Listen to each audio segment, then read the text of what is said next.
Good morning, afternoon or evening wherever you are. I'm Paul Clark and welcome to the Tahoe National Forest here in California. Now today we've got 5 great techniques for painting grasses in watercolour. Now you wouldn't believe the hassle I had getting my desk on the plane to be with you today. So, Paul, can you put the bins out?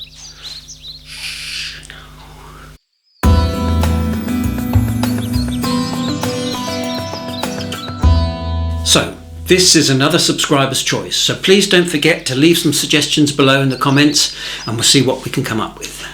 Nothing too difficult today, but great fun, so come and join me and we'll do this step by step together. Before we start, here are a couple of useful brush techniques for painting foliage. I call this the flick stroke. Simply push down hard with your brush and quickly lift off in an upward movement.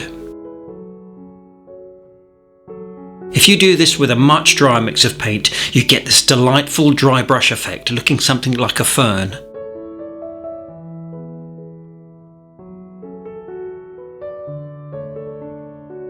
Another technique I like to use a lot is scoring with the end of my brush. I've painted here a multicoloured wash, and then with the end I gouge a line into the paper.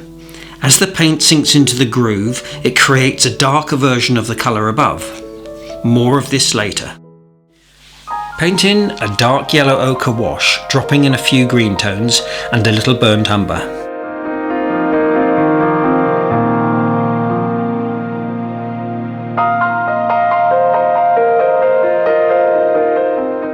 Now, with that sharpened end of my brush, I push out the wet paint, giving me this lovely textured ends to the grass.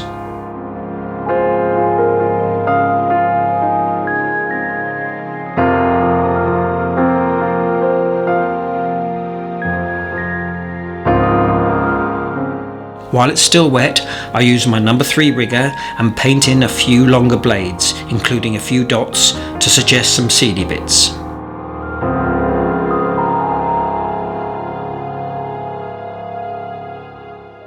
Here I'm adding a little dark green mix.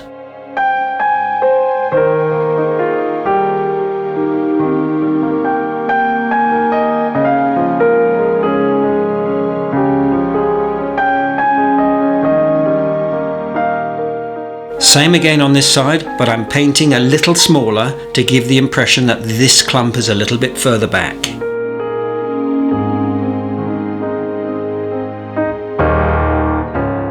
Scoring again with the end of my brush, and when the paint is semi-dry, you can drag off some of the paint to create these lighter strokes.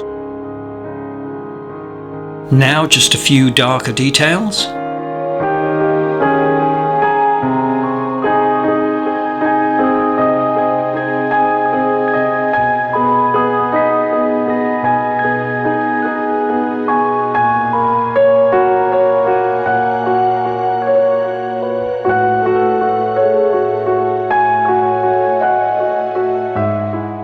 Finally, with a mix of yellow ochre and burnt umber, I'm painting in a transparent wash to create a shadow from the grasses. And I think we're done. Okay, grass number 2 and English meadow. Start with a watery green mix. I always mix my greens, and this one is made up of cobalt blue and cadmium yellow. Now, drop in a few strokes of darker green into the wet wash. Next is simply some clean water to give me some back runs to suggest a textured effect to the grass.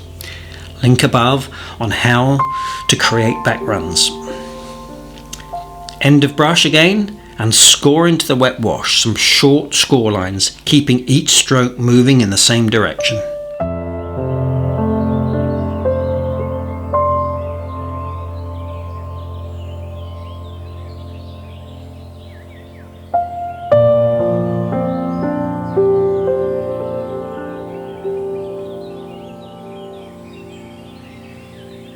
Now, with my rigger, same again, short strokes in a darker green, making sure the lengths are smaller as you move to the distance. Don't paint any grass past the halfway mark of the field. Your eye will just fill this in and see it all as the same grass.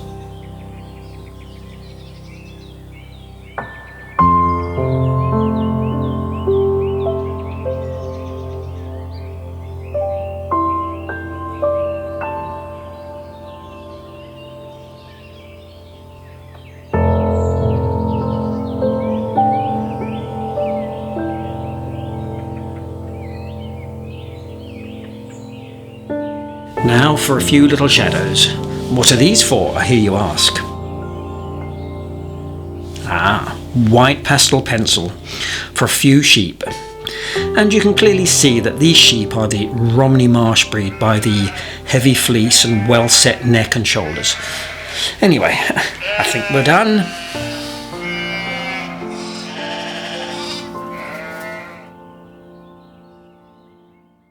This next demo is all about light grass against a dark background, so it's back to the Tahoe forest for this. Start with a cerulean blue sky with a yellow ochre foreground.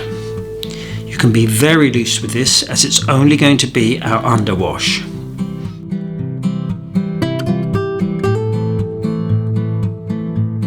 Now let it totally dry. Next we're going to use some masking fluid, or sometimes called drawing gum. For those of you who haven't used it before, it's a rubbery solution that you simply paint on, which acts as a resist or mask, protecting what's underneath. Use a grotty old brush for this as it can ruin it, especially if you don't wash it in water straight away. So I'm just painting quick strokes to mask out the grass, including a few dots here and there for the seed heads.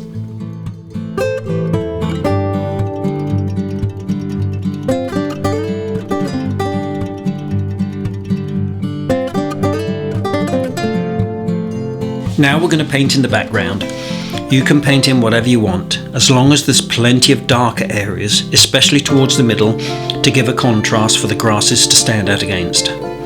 I'm just using plenty of autumny colours and painting them all wet in wet to get lots of lovely soft blends. I have a video on painting trees, link above if you're interested. If you click on the link, you won't leave this video, it will only store it up for when this video is finished.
Now for a bit of splatting into the wet wash in this bottom section with a fairly dark tone. Next I'm dropping in some clean water blobs into the drying wash to force some back runs. When it's dry, I'm splatting in a little more to get some hard edge texture. My rigger now for a few dark grasses.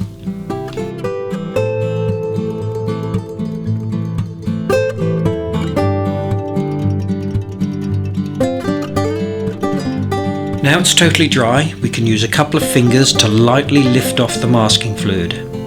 Some papers work better than others, so be very gentle, as you can rip the paper if you're not careful.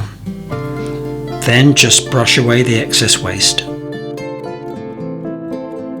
Next, with a little yellow ochre, I'm just darkening and putting in a few shadows in the grass areas.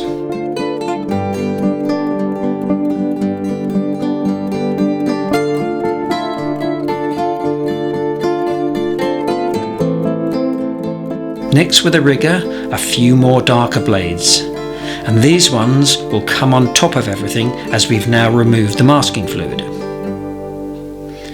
Finally, with our magic scalpel, we carefully scratch out a few of the white highlights.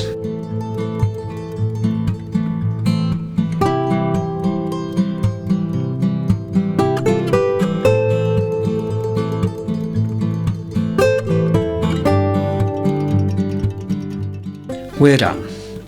Careful when removing any of the masking tape.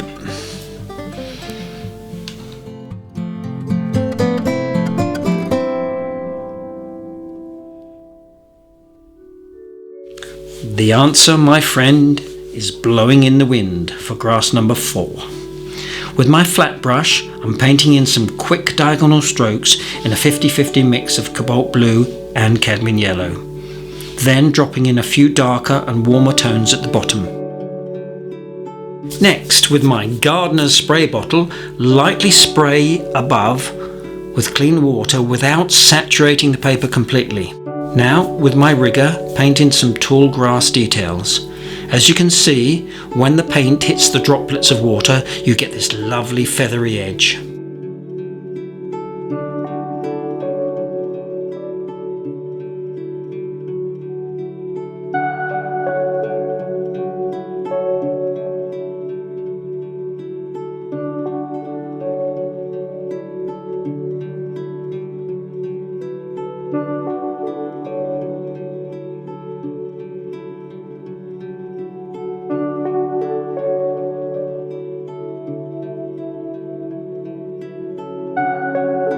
Now for some splatting again.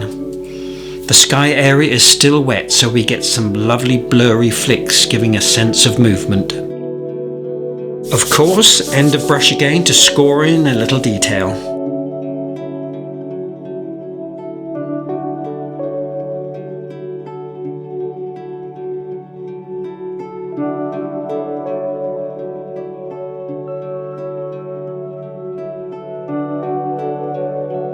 Now with some purple, splat and paint into the wet a suggestion of some wildflowers.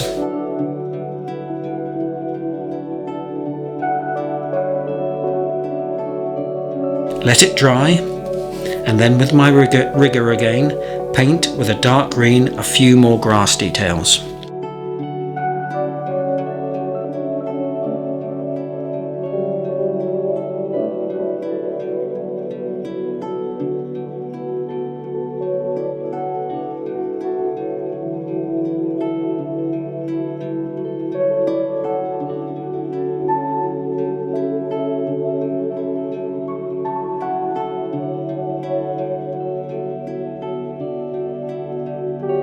Now, to help with this sense of movement, I'm using a small piece of tissue to blur out the tops of some of the grass. A little touch of yellow with a soft pastel.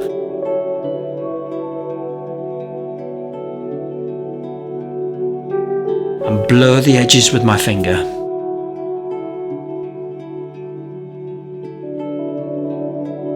A few little birdies, and then we're done. For grass number 5, we're going to have a look at some specialist brushes. This is a fantail brush. I don't use it a lot, but it can be used to give a lovely whispery grass effect.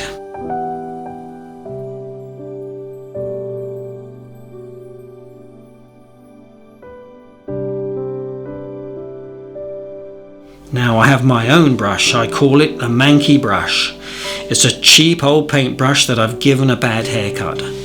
I've used this in my video How to Paint Trees, link above, and I love it because you can get some marvellous random effects.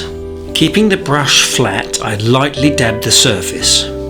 A textured cold pressed paper helps to give this lovely mottled effect.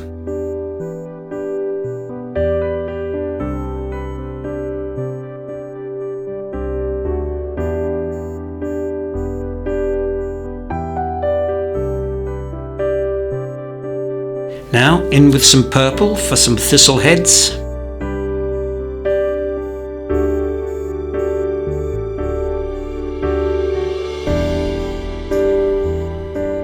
And a little dark green for a few stems with my rigger.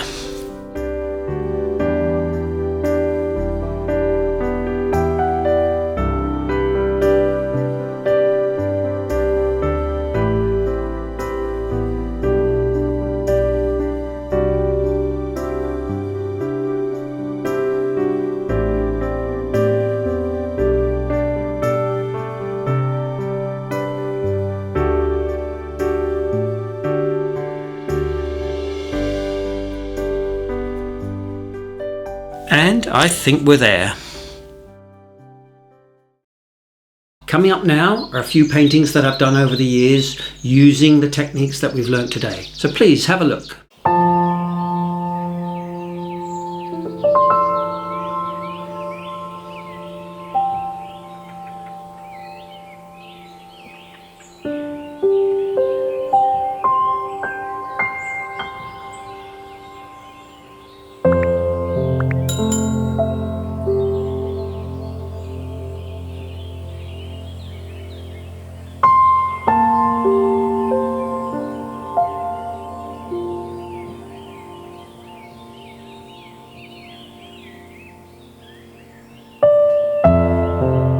Well, I hope you enjoyed that as much as I did. Please don't forget to do all the usuals, leave a comment, subscribe, press the like button, and I hope to see you all again soon. So take care. Bye for now from California.